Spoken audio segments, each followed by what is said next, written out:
مشاهدينا الكرام، السلام عليكم ورحمة الله وبركاته. أسعد الله أوقاتكم. أما قصتنا اليوم من قصص العرب القديمة. يقولون بماضي هالزمان اللي والله ما نعرف تاريخه، واحد يبغى له وحدة على سنة الله ورسوله وتقرب له، وكل ما جاء أبوها وجاب عليه له رجاجيل يقول مالك عندي سنة، يا ابن الحلال يا مسلم يا اللي بيك يا فاعل لله. وقال ماني ميس أبي يصبر وأبي يحاول بهالمسلم ويقربهم، يعني من عيال عمهم الدانين اللي يخصونهم ويخصهم. نهار قال له يا ابو فلان، انا والله بس ودي منك صراحة، ليه ما تبغى تعطيني بنت عمي؟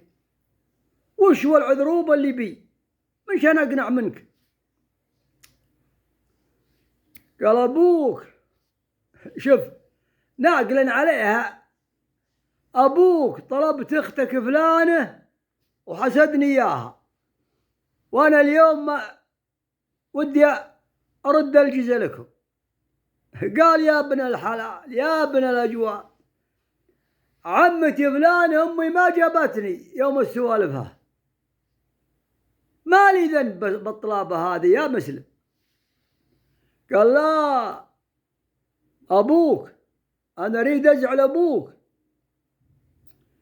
قال يا اخوي هذا تزعلني وتزعل بنتك، والله ابوي عند الاجابة ولو انها مقسومة لك، والله غير تاخذها غصبا عن ابوي وغصبا عني، لكن ما هي مقسومة. قال بس توكل على الله. او هذا هو ابن الحلال صابر، وكل ما شاف له رجاجيلا يمونون على هالمسلم دخل عليهم وجابهم له، ويتمزط هذا يمين ويسار ويسوي له اعذار الى ما يطلع من القضية ويعين. مرة من المرات احشروها الرجاجيل، قالوا يا تعطينا الذنب اللي مرتكبه الرجل هذا بينك وبينه وشو، ولا ما حنا قنعانين منك. يزوغ يزوغ يزوغ يزوغ، وحشروها الرجال. عود تبطل الحيلات، قال ودي اطلب طلب ما له عليه حيل. هذا الحكي قديم. قال انا اعطيها اياه بشرط يجيب لي سياق 100 جنيه ذهب ومعه شهرين. قالوا يا رجل هذا اجحاف، حلالهم ما يجيب 50 جنيه هو يا ابوه واخوانه قال عاد هذا طلبي. المهم حاولوا بيه، قالوا لا والله عاد طلب مصيبه، لو انه ما معي يرددونه، لكن هذا ذوان عطى بس له طلب. وش تقول يا ولد؟ قال انا راضي ويعاونني الله رب العالمين. والله بعضهم ضحك قال يا شين هذا مبلغ ملك عليه حيله والمده قريبه. قال يفرجها الله. ابوه منزع القام قبل يطلب الطلبها، خلاها وقرايبه هذولاك وكبار عربه يداوسون هالرجال يا ما حرزوا عليه. قالوا يا والله يا ولد ان ابن عمك هذا حملك حملا مالك عليه حيله. قال يفرجها الله. قال له ابوه يا ولد انت تضحي بالرمث، منين نجيب له 100 جنيه؟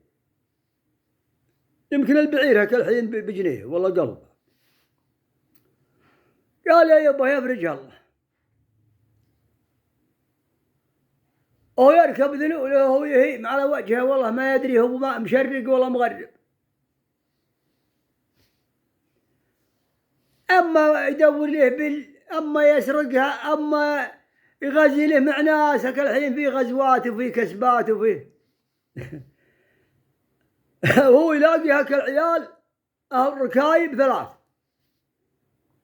بجيله، وين يا ولد وانتم وين؟ قال انا والله يا الربع اني ماشي على باب الله، ما ادري وين انا ماشي، ادور اما ناس اغزي معهم والله ناس اكسب معهم. قال اسمع، حنا والله ودنا نلحق لنا غزو من عرباننا، مشوا قبل امس،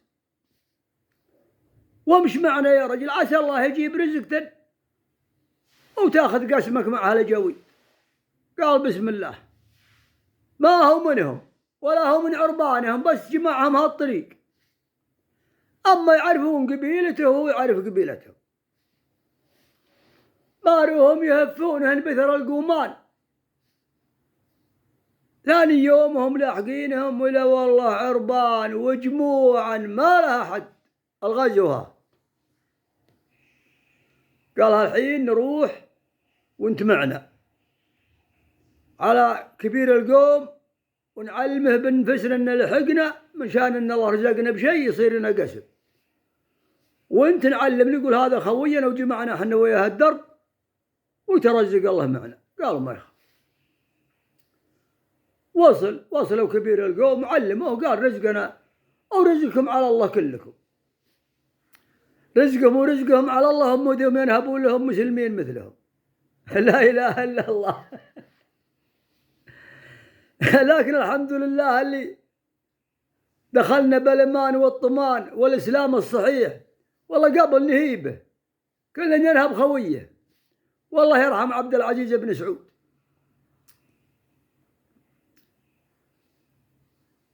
او هم يجون مدبلين مع هالقومان، ودهم لهم عرب، والعرب ما هم سهلين، لكن هم بعد جموع ما لهم حد. يوم انهم اصطبوا بهاك الجو الى البيوت اللي مثل الحزوم والطرش والحلال والعالم والخيل يدربلون عليها. جمعهم كبير القوم قال هذيك البن وهلها من دونها، وحنا وياهم تحت الله، نبغى يسمونهم غير وكمين. الكمين ما يغير مع المغير، يقعد ورا، وإذا لحقت القوم تطرد القوم، الكمين هذا يفر بوجيههم وتصير معارك طاحنة. متى نغير أغلب اللي يغيرون أهل الجيش وأهل الخيل يصيرون شميل، ويصيرون منهم قسم بسيط مع المغير. الرجال يقول والناس تدبل وانا من عرضهم ادبل، داريا والعرب وجه المصابيح صبحناهم صباح. قال استنذرت العرب، اللي يشيل وهجج والبل والخيل من دونها، والعربان اللي يطيح من قشهم ما يلتفتون له. صار اللي صار، طخ وما طخ وفزيع ومغير وشميل، لكن ما خلوا من البلشي. يقولوا لا والله راعي هاك الذلول من العرب يحوش للزمل عليه الوهد، وهاك اظن الرجال انطخه من القوم اللي انا معهم. يقول طاح من الذلول، والذلول تهج على جال بشدادها مزودها، قال ما حد قضبها وحط عيني عليها وانا اطبق بثرها. يقول قلت هذه يا عليها بندق الحين يا عليها لها شيء، وهذه عجه وقاطبه والله ما حد داري عني انا وين انا. قالوا هالذلول تقول تطرد، طلعت من الدنيا هذه كلها وضربت لها خلا وانا بذرها على ذلولي. يوم اتقيت عن هالقومان وانا لاحقها، يقول المهم وحدها على الذلول هذيك وهي تهدي، وانا اربع لاني برسانها وانا انوخ. الا والله عليها لها غرضان بالمزاود، والقى هاك القريعة، يقول قريعة ما هي كبيرة بالخرج، خرج الذلول، وانا افتحها ولا انه ذهب، اعده لانه يجي له 120 جنيه. قلت بس انا هذا طلبي. وانا حط بمزودتي واترك الذلول واللي عليها، وانا اضربها. انا ما دل بدر، يقول انا الديره اللي انا باها ما دلها، ولا ادري عن الشرق من الغرب، والممشى بعيد، يقول ابعدنا، هم عمود للا ومعهم ناس تعرف الجويه وتعرف الدروب. بس انا اول مره يمكن اجي الدير هذه. قال وانا اقول طابت هذا وجهي، حط الغرب بين عيوني، والله ما ادري وين اتجاهي، ماني منحاش، واول ماني منحاش عنه قومي اللي انا معهم. قال فيه جو وردناه قبل 4 أيام يا 5 أيام. إذا جيت الجو هذا وعرفت اسمه استهدي للدروب اللي توديني لأهلي.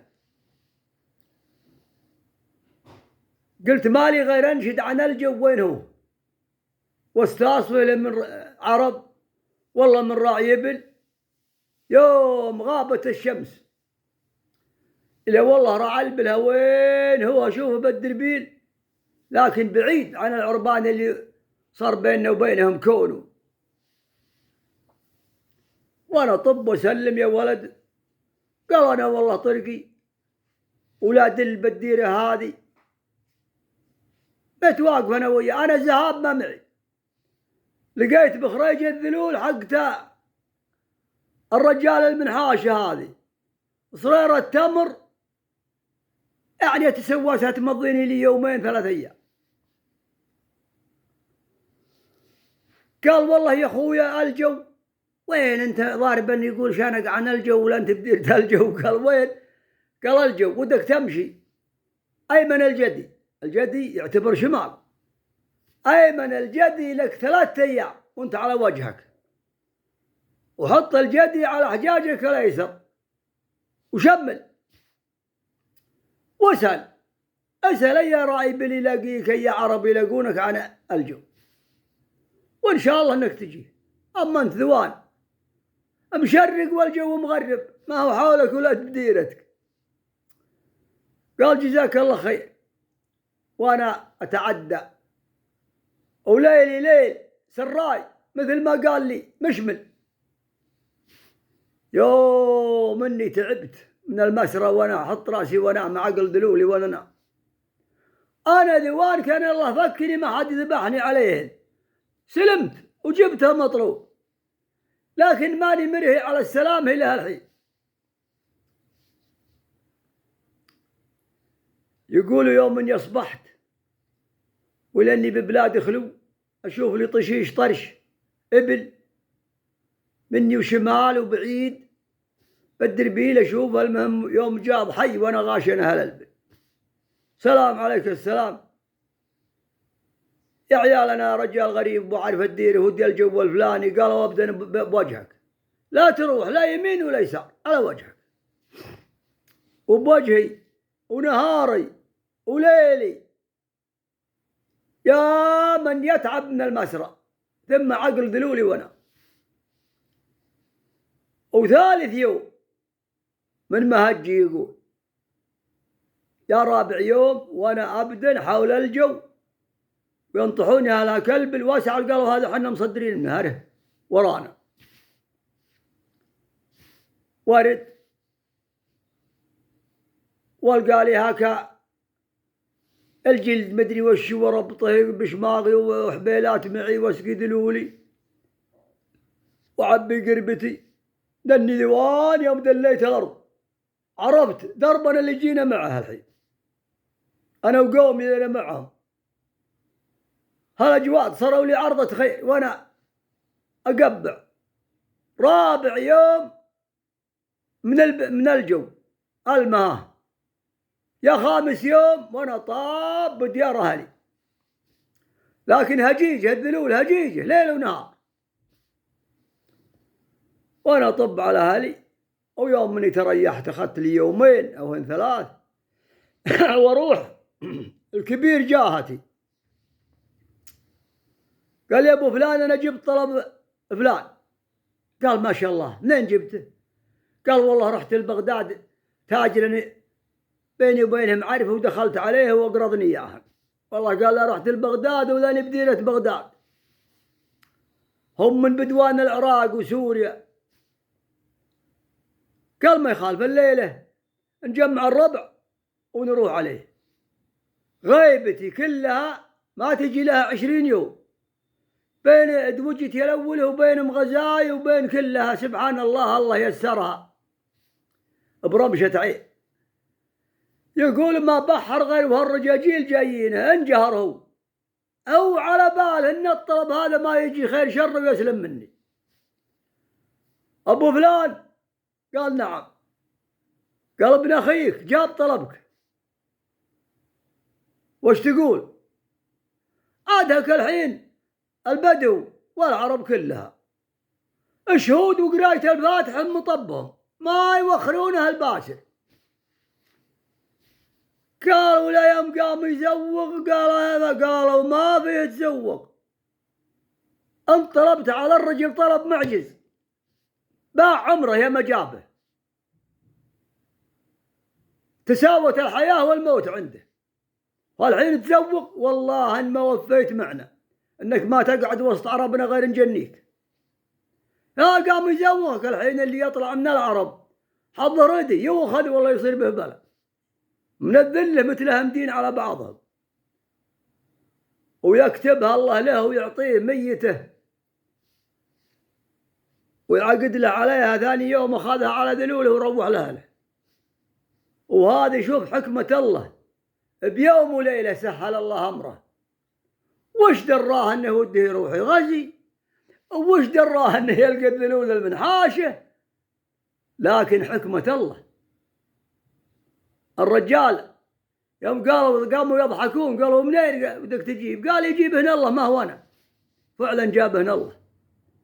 هذه قصتنا اليوم ونستودعكم الله.